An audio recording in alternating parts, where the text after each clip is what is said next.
Bonjour à toutes et à tous. Nous allons entamer ce deuxième semestre qui nous permettra d'approfondir et de mieux connaître le thème qui nous préoccupe cette année, à savoir les enjeux cruciaux de la compétence discursive, de l'expression et donc de la manière dont vous dites les choses et organisez vos connaissances durant votre parcours universitaire.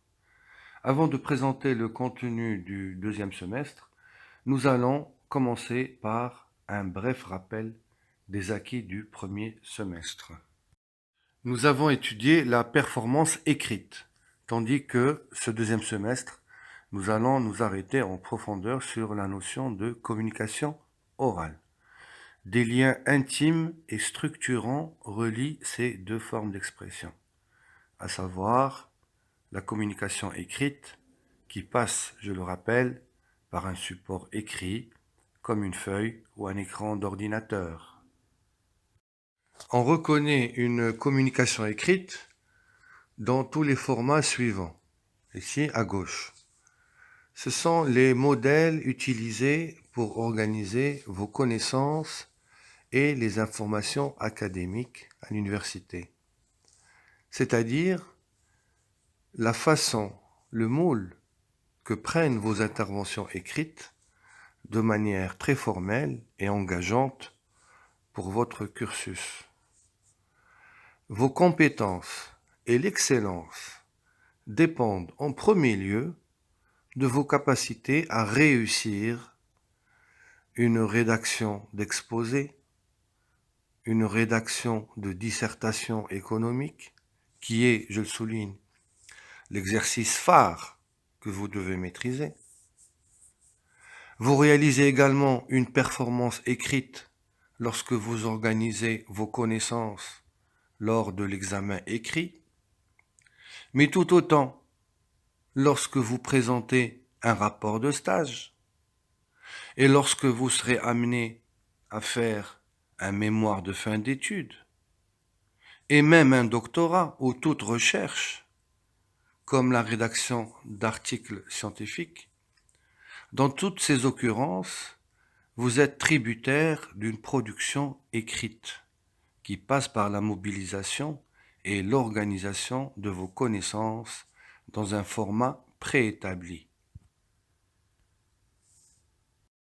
Et vous reconnaissez ici à droite la communication orale que nous aborderons dans les prochains jours et qui représente l'autre versant de la production des connaissances et de la manière dont vous allez les exposer. Cette fois-ci, vous n'écrivez pas, mais vous allez parler. Utilisez un canal différent. Ici, la voix, l'air, la bouche, pour organiser et transmettre vos connaissances, comme lors de l'exposé oral. Vous êtes devant un auditoire et vous êtes censé transmettre un ensemble d'informations, de connaissances, de manière bien organisée. Vous réalisez une performance orale. De la même façon, lorsque vous présentez un rapport de stage ou une recherche ou un livre, vous faites un compte rendu oral de votre travail. La prise de parole, vous le faites régulièrement lorsque vous vous levez pour parler à un auditoire, à l'amphi, ou lorsque vous prenez la parole à l'occasion d'un colloque, d'une rencontre, d'un séminaire, et que vous devez, en quelques minutes, parfois 1 minute, 2, parfois 5 minutes, organiser tout un ensemble d'informations et rester efficace et atteindre vos objectifs, c'est-à-dire convaincre, d'abord bien transmettre vos idées, ce qui n'est pas simple, comme on le sait, et puis, d'un autre côté, arriver à convaincre et à faire adhérer votre auditoire. Et bien sûr, une dernière occurrence utilisée à l'université est celle de l'examen oral, où vous devez également réaliser une performance discursive. Nous reviendrons tout à l'heure sur tout cela. Rappelons donc la philosophie de la dissertation économique. C'est le genre majeur universitaire que je vous conseille encore et encore de vous approprier. Tout simplement parce que les modalités de production des connaissances, de l'argumentation, de la démonstration que vous utilisez dans une dissertation économique sont les mêmes que vous allez devoir utiliser pour le mémoire de fin d'études, pour même l'exposer, vous poser une problématique, vous argumenter. Ça sera la même chose aussi lorsque vous allez écrire un rapport de stage, par exemple, où vous posez une problématique et vous allez faire une démonstration avec une argumentation. Lorsque vous allez rédiger un article scientifique, hein, en votre qualité de chercheuse ou de chercheur, ben vous serez aussi amené à poser une problématique, à faire une démonstration et à argumenter. Donc, la façon dont on conçoit l'exercice de la dissertation économique est la seule façon qui nous permet de traiter objectivement une problématique. Alors l'exercice de la dissertation a été conçu pour l'université, donc pour la recherche. C'est l'exercice qui contient des garanties pour que notre réflexion intellectuelle respecte les normes et les valeurs académiques et scientifiques de l'université. La performance de communication que l'on attend de vous à l'université, qu'elle soit écrite et même orale, comme on va le voir ce deuxième semestre, consiste à savoir poser une problématique et à développer des arguments, les hiérarchiser, les organiser dans votre communication. Là est votre destin de chercheur ou de chercheuse. Votre seule obsession méthodologique doit être de savoir poser un problème et le traiter. Si je peux oser une comparaison, quel est le savoir-faire d'un coureur? C'est de courir. Quel est le savoir-faire d'un architecte? C'est de réussir des plans. Quel est le savoir-faire d'un boulanger? C'est de fabriquer du bon pain. Et quel est le savoir-faire d'un étudiant-chercheur, ou du chercheur tout court? C'est de poser une problématique et de la traiter.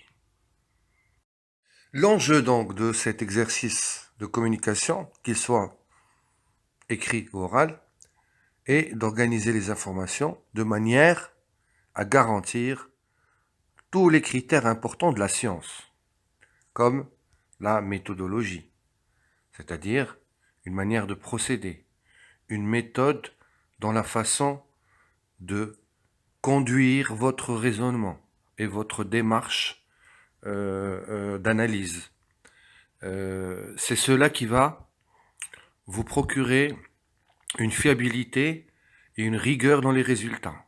C'est la méthodologie que vous allez respecter. La méthodologie peut être comprise comme un savoir-faire, n'est-ce pas, qui relève d'une bonne recette qui va vous permettre d'atteindre l'objectivité dans votre travail. C'est la qualité de ce qui est conforme à la réalité. C'est un jugement qui décrit les faits avec exactitude. Bien sûr, l'objectivité est la condition même d'une recherche à l'université. Que ce soit le petit exposé que l'on va réaliser devant ses camarades, ou que l'on produise un mémoire de travail, de fin d'études, ou toute autre production scientifique. L'impartialité aussi. c'est l'absence de parti pris. On l'a toujours associé à la neutralité, à l'équité, à la justice. Vous savez que le chercheur doit rester impartial. Il doit donner la parole aux deux parties. Nous avons beaucoup souligné cet aspect de la conduite d'une bonne recherche, hein, et du respect du bon usage. Donc, vous donnez la parole à la thèse et à l'antithèse, hein, en oubliant vos propres opinions. Ce qui nous mène à la notion très importante dans la recherche de la distanciation. C'est-à-dire, il faut prendre ses distances, il faut prendre un recul par rapport à l'objet que l'on est en train d'observer, à savoir votre objet d'étude. Cette distanciation va induire la neutralité tant désirée chez le chercheur, mais aussi le raisonnement rigoureux et une droiture intellectuelle. Tout cela forme des valeurs importantes pour la recherche et que l'on trouve subsumées dans tous les exercices de communication que vous allez rencontrer durant votre cursus. Que ce soit les formats de la communication écrite, où vous êtes amené à réaliser une performance écrite, ou, comme on va le voir, la communication orale, où on vous demande aussi, avec la même rigueur, avec la même démarche scientifique, de produire un discours oral. Votre réflexion doit tendre à devenir un document vérifié, à argumenter, bien sourcé. Alors, vos conclusions, vos résultats, les recommandations peuvent être réutilisés par d'autres chercheurs. Les principes de base qui régissent la communication écrite, nous allons les retrouver dans la communication orale que nous attaquons à présent.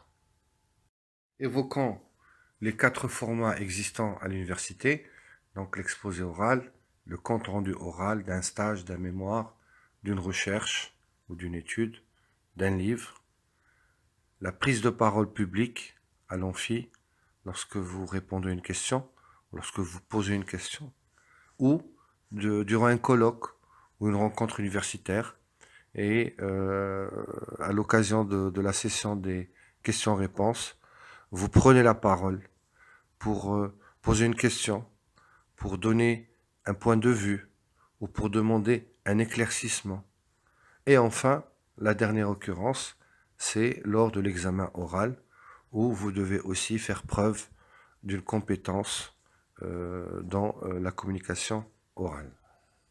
L'oralité est parmi les plus anciennes formes de la communication humaine. Elle préexiste en effet à l'écriture. Elle est antérieure à l'écriture. C'est aussi la forme de communication la plus répandue dans le monde. On parle encore de manière orale dans la majorité des sociétés traditionnelles qui n'ont pas encore adopté d'écriture. Et puis, il faut mettre en évidence aussi son caractère dynamique, sa force. Pourquoi? Parce que la communication orale permet un échange immédiat et constant entre l'émetteur et le récepteur. Donc, nous sommes dans un cas de figure qui est extrêmement pratique pour la vie, pour l'échange social, puisque vous savez, l'écriture, il faut passer par une phase de lecture pour pouvoir interpréter ce qui est dit par l'émetteur. Ce n'est pas le cas dans l'oralité. Le contact, la signification doit passer tout de suite. Ce qui ne va pas sans certaines contraintes que nous allons évoquer tout à l'heure. On peut même affirmer que dans bien des situations, la communication orale peut s'avérer beaucoup plus utile et efficace que la communication écrite. En effet, la communication écrite reste un support matériel froid, inhumain, qui ne véhicule pas l'individu. D'ailleurs, le récepteur est obligé de passer par une phase de lecture, par un papier ou par un écran, pour recevoir les informations de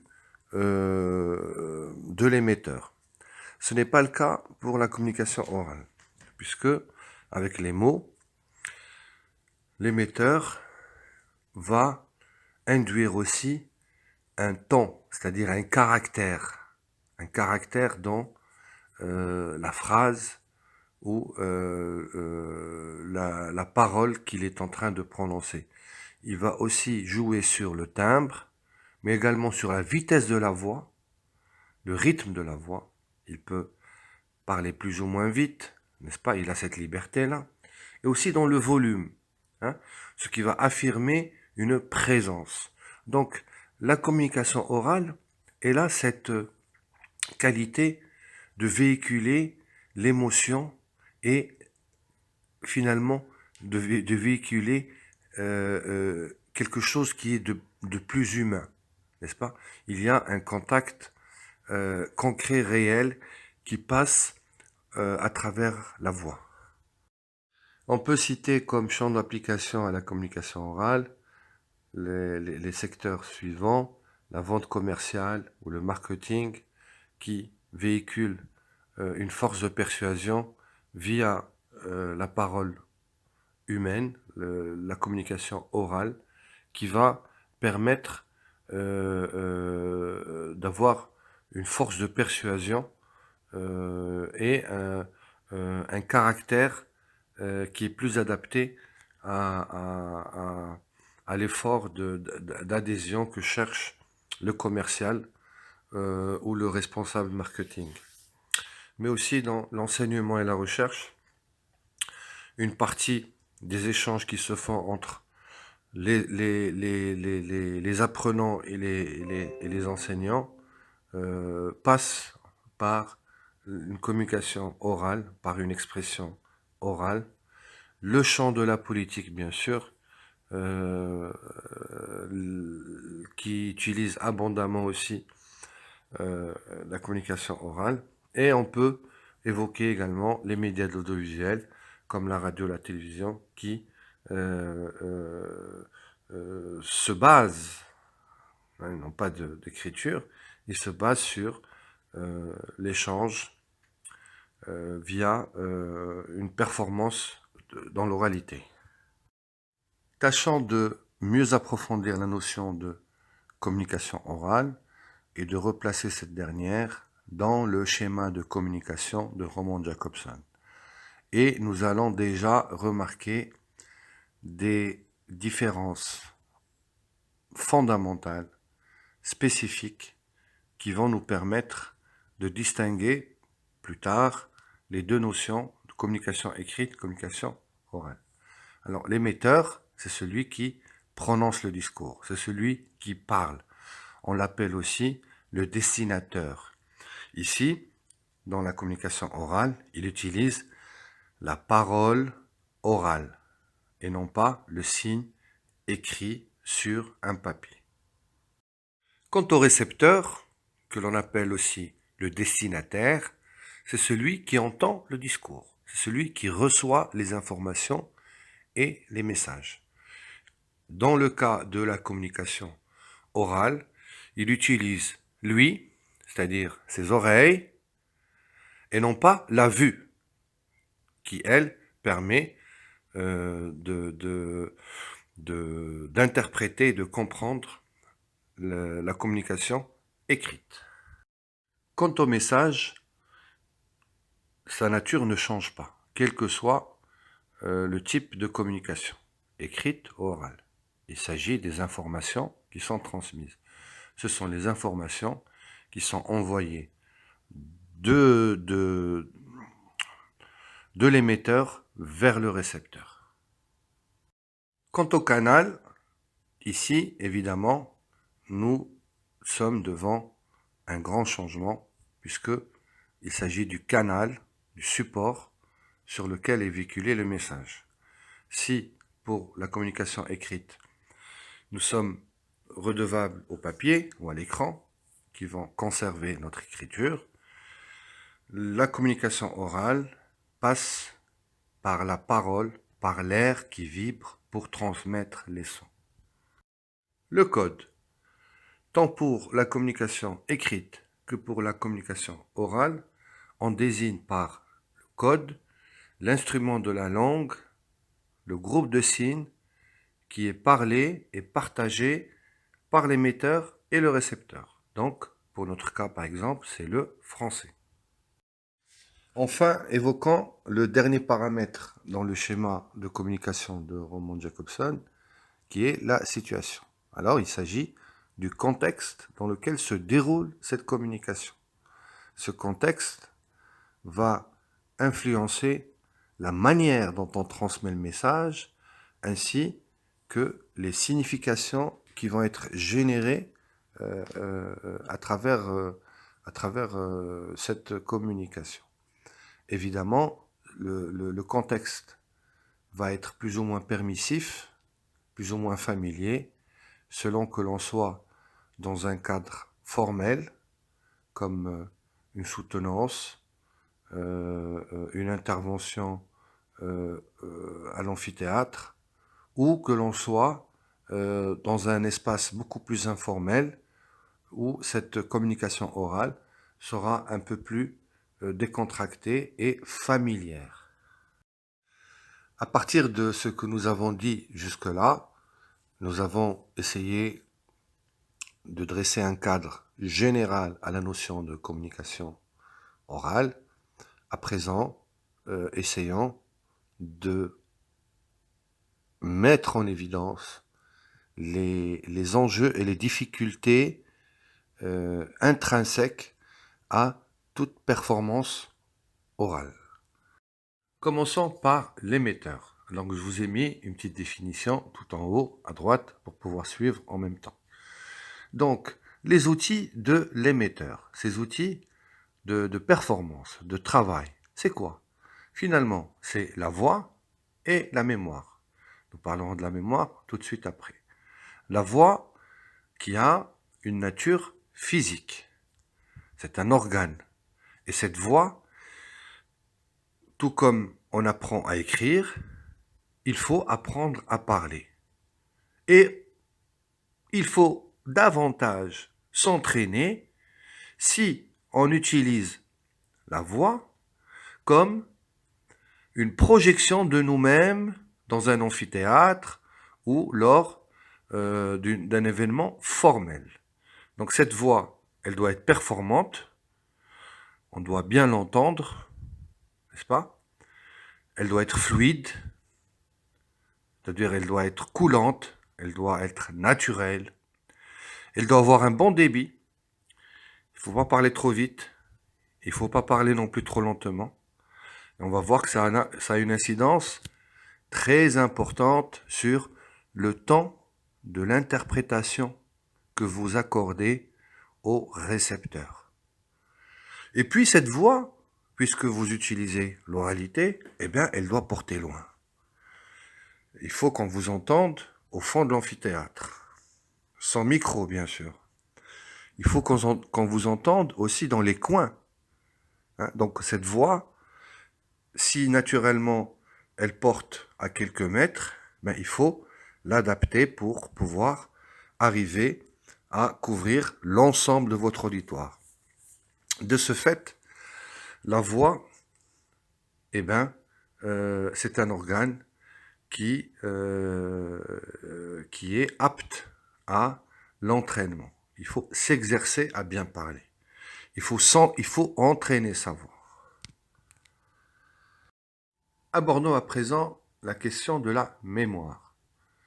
La mémoire est utilisée par l'émetteur pour réactiver les informations qui sont emmagasinées dans son cerveau. Donc, au moment où se déroule sa communication orale, il est dans une condition très inconfortable, si on la compare avec l'écriture écrite, puisqu'il doit instantanément, en même temps, parler et organiser sa pensée grâce à sa mémoire. D'autant plus que le laps de temps qui lui est imparti est très court. Entre l'organisation de la pensée dans sa tête et le moment où cette pensée sort à travers sa bouche, eh bien, le temps est très court.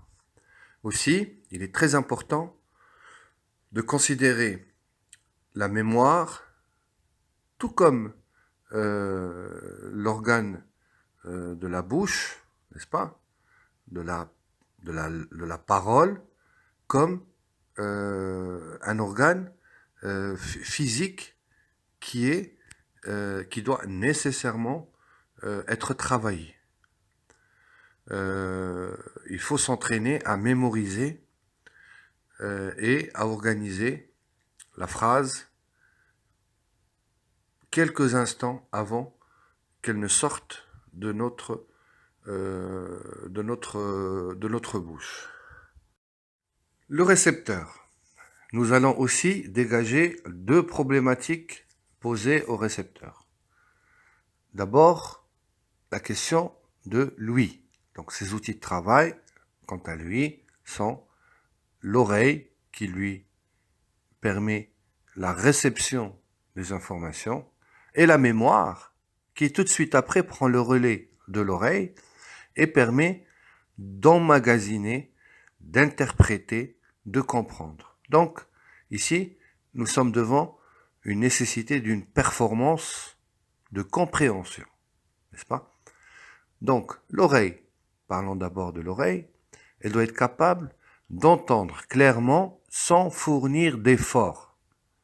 C'est très important. Donc, ça rejoint le point que nous avons évoqué au sujet de l'émetteur, qui doit travailler sa voix, qui est un organe physique, qui est un muscle, n'est-ce pas, pour pouvoir faciliter le travail d'interprétation chez le récepteur. Donc, si celui-ci fournit des efforts pour entendre, évidemment, cela va interférer sur la phase de décryptage, de décodage, d'interprétation, de compréhension. Cela va influencer sa compétence de la compréhension des informations qui lui sont envoyées. Donc, il est tout à fait clair ici que l'attention doit être accordée à l'organe, le canal, donc l'organe de la voix, qui doit être pertinente et atteindre son objectif, c'est-à-dire être facilement intelligible, c'est-à-dire comprise sans aucune difficulté. Envisageons à présent la question de la mémoire chez le récepteur. Alors, celui-ci également doit faire face à un défi de taille. Pourquoi? Tout simplement parce qu'il doit pouvoir décoder les informations, les traiter et bien sûr réaliser une performance de compréhension en un laps de temps très court. Nous sommes dans une situation qui est bien différente si on la compare avec la communication écrite. En effet, tant pour le récepteur que pour l'émetteur. Dans une communication écrite, le récepteur, il a le temps de s'arrêter sur la phrase. Il peut éventuellement s'aider d'un dictionnaire. Il peut revenir à des références, des sources, pour comprendre ce que véhicule la communication écrite. Il peut aussi s'arrêter de lire et reprendre plus tard. Il peut s'arrêter sur une phrase, méditer le temps qu'il veut et reprendre tout de suite après avoir amélioré sa compréhension des choses. Or, cette situation est impossible lors d'une communication orale. Le récepteur n'a pas le temps de s'arrêter sur les mots, de procéder ou de s'attarder à une réflexion intérieure qui va lui permettre une compréhension plus favorable. Il est obligé de suivre le rythme, puisque, bien sûr, dès qu'une phrase est terminée, eh ben, une autre va venir commencer. Donc, il doit nécessairement suivre. Donc, cette problématique est cruciale en communication orale. Voyons la question du côté de l'émetteur, eh ben, c'est la même situation. Puisque l'émetteur a un laps de temps très court pour former les idées et réaliser une performance d'expression. Donc, il n'a pas le droit de se tromper, il peut le faire une ou deux fois, mais si dans une communication écrite, il peut barrer un mot, il peut le changer, n'est-ce pas? Il peut s'arrêter sur l'aspect des vocabulaires, la syntaxe et tout ça de sa production. Chose qu'il ne peut pas faire, bien sûr, dans une communication orale. Il ne peut pas se tromper plus de 1, 2, 3 fois pendant toute sa communication, sinon ça va jouer un rôle négatif sur les conditions de réception de son intervention. Si l'on s'arrête sur les difficultés qui enrobent le message, eh ben, on va se rendre compte que ça rejoint un petit peu ce qu'on est en train de dire. Sa condition de transmission est l'immédiateté, c'est-à-dire l'instant présent. On n'a pas cette capacité de dissocier le moment de l'émission du message du moment de son interprétation, comme c'est le cas dans la communication écrite. Puisque, je le répète, le récepteur peut prendre son écran d'ordinateur ou sa feuille et puis lire attentivement, utiliser un dictionnaire, raturer, souligner des mots, mieux comprendre, revenir en arrière sur les phrases antérieures. Donc cette latitude, cette liberté qui va servir la compétence de compréhension n'existe pas dans le cadre de la communication orale. Ici, la transmission du message est l'instantanéité, c'est-à-dire l'immédiateté du schéma de communication. Au moment où l'on parle, il faut que l'on comprenne de l'autre côté. Quant au canal, qui est la parole, l'air, sa nature de transmission est éphémère, c'est-à-dire qu'elle ne dure pas, elle disparaît tout de suite. En plus, elle est non enregistrée, elle n'est pas conservée, comme dans le cas de l'écriture de l'expression écrite ou de la communication écrite. Elle est aussi irréversible, c'est-à-dire l'émetteur ne peut pas revenir et se corriger trop souvent, sinon, comme je l'ai dit, ça devient plus quelque chose de très négatif dans son intervention. Hein. Et puis le récepteur aussi, il n'a pas le temps de s'arrêter sur les mots mal compris. Hein, il ne peut pas revenir en arrière sur les idées. Donc, on verra plus tard qu'il existe pour le récepteur, bien sûr, en plus de l'entraînement de sa mémoire à capter les les grandes lignes d'un discours oral, à savoir distinguer les idées fondamentales, les points importants de ce qui relève plus du cadre global de cette intervention. Et puis il y a la prise de notes. Nous en parlerons tout à la fin de ce semestre, dans notre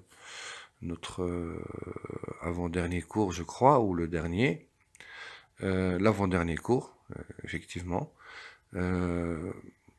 Cette prise de notes est cruciale, elle est importante, parce qu'elle va permettre, comme technique d'écriture, elle va permettre de garder une trace écrite chez le récepteur de ce qu'il est en train d'entendre, qu'il soit dans un amphi devant son professeur ou qu'il soit en train d'écouter son camarade faire un exposé ou qu'il assiste à une communication dans le cadre d'un colloque ou d'une journée d'études à la fac.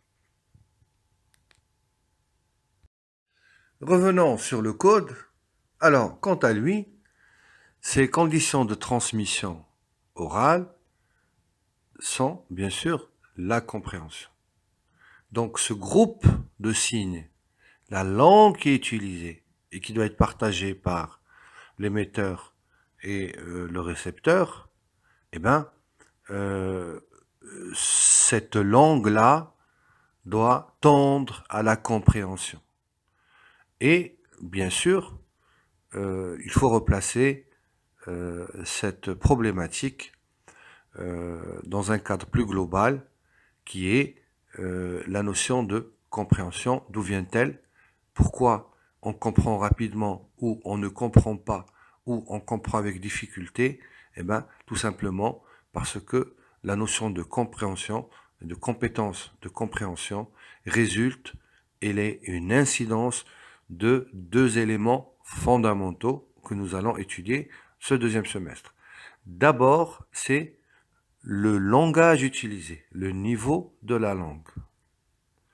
Dans une écriture formelle, on peut se permettre d'utiliser des mots un petit peu complexes, d'utiliser des images rhétoriques, hein, des métaphores, des métonymies, des jeux de mots, des calembours. Donc, on peut se permettre ça. Pourquoi? Ben, parce que il y a un moment d'interprétation qui est très ouvert. Le récepteur peut s'arrêter sur la phrase, même si elle est un petit peu enchevêtrée, même si elle est alambiquée dans sa formulation, on a le temps de s'arrêter sur un langage savant, un petit peu complexe par le vocabulaire qui est utilisé, n'est-ce pas? Et qui va faciliter ou rendre difficile le temps imparti à la compréhension chez le récepteur.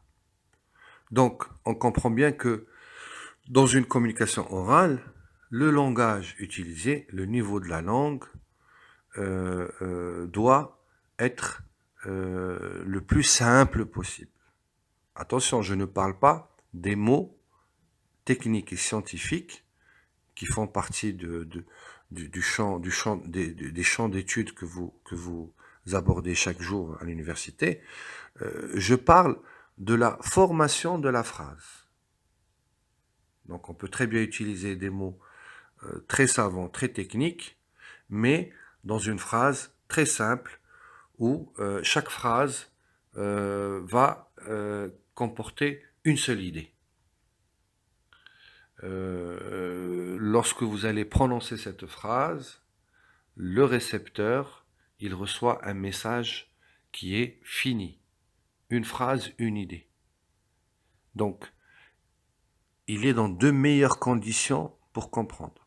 Si vous lui vous lui transmettez une phrase avec 2 ou 3 idées, chaque phrase 2-3 idées, eh ben, vous allez compliquer chez le récepteur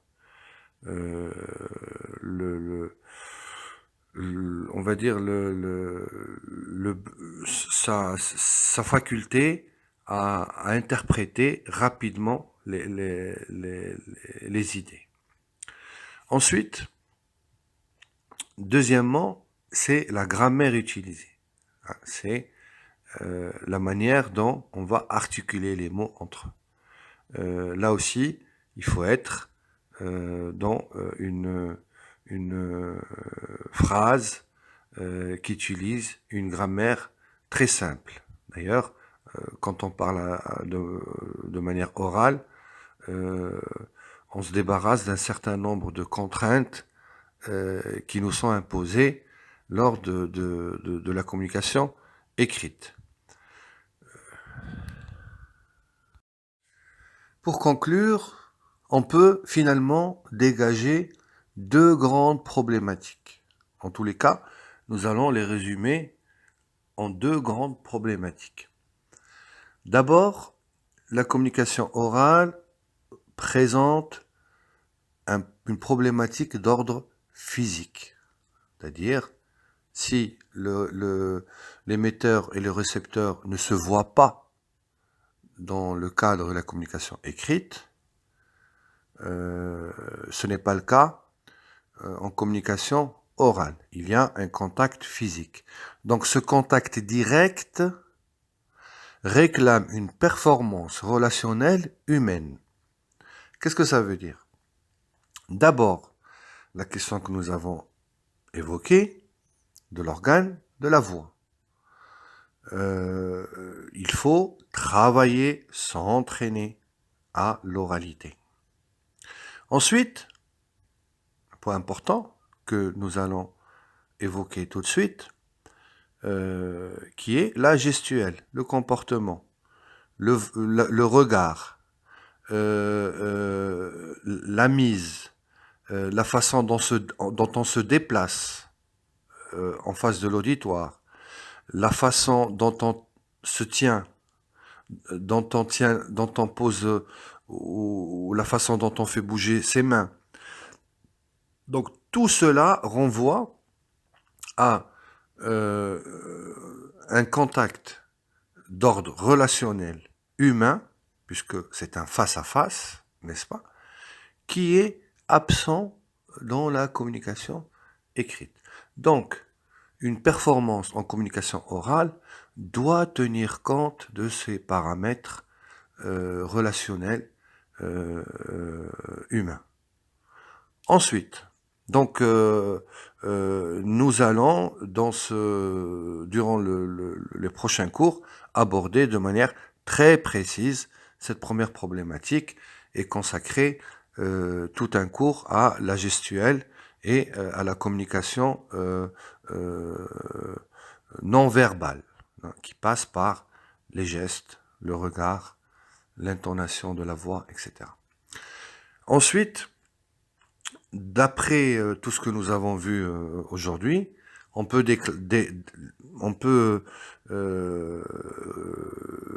faire saillir une deuxième problématique qui est d'ordre sémantique. C'est-à-dire que le laps de temps et la manière dont se déroule une communication orale induit un cadre qui est très contraignant, puisque l'émetteur doit en même temps formuler sa pensée et la transmettre de la manière la plus efficace possible. D'un autre côté, le récepteur qui également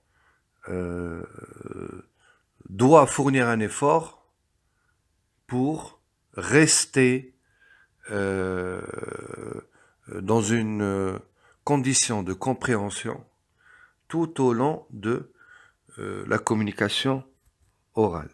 Donc finalement, l'enjeu entre l'émetteur et les récepteurs, dans le cadre de cette communication orale, est de pouvoir créer et valider le schéma de communication.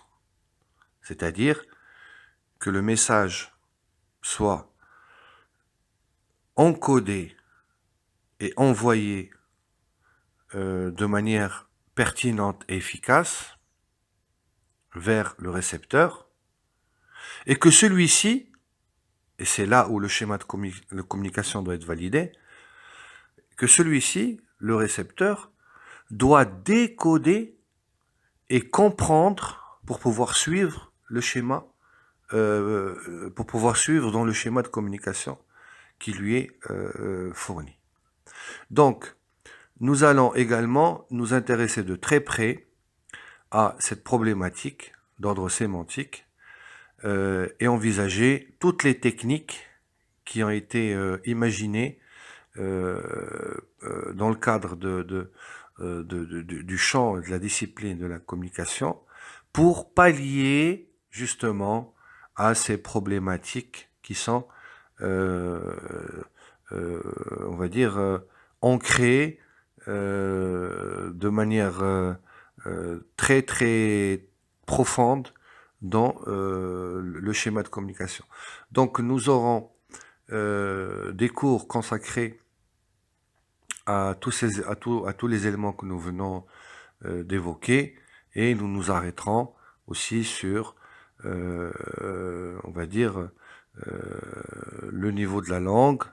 Hein, il faut utiliser un langage qui est standard, qui n'est pas familier et qui n'est pas savant. Hein, donc un langage standard, un langage formaté. Nous devons apprendre à maîtriser ce langage-là, parce que c'est le langage scientifique qui permet à tous les messages d'être compris de manière la plus efficace possible. Donc je vous remercie pour votre attention et je vous dis à la prochaine séance.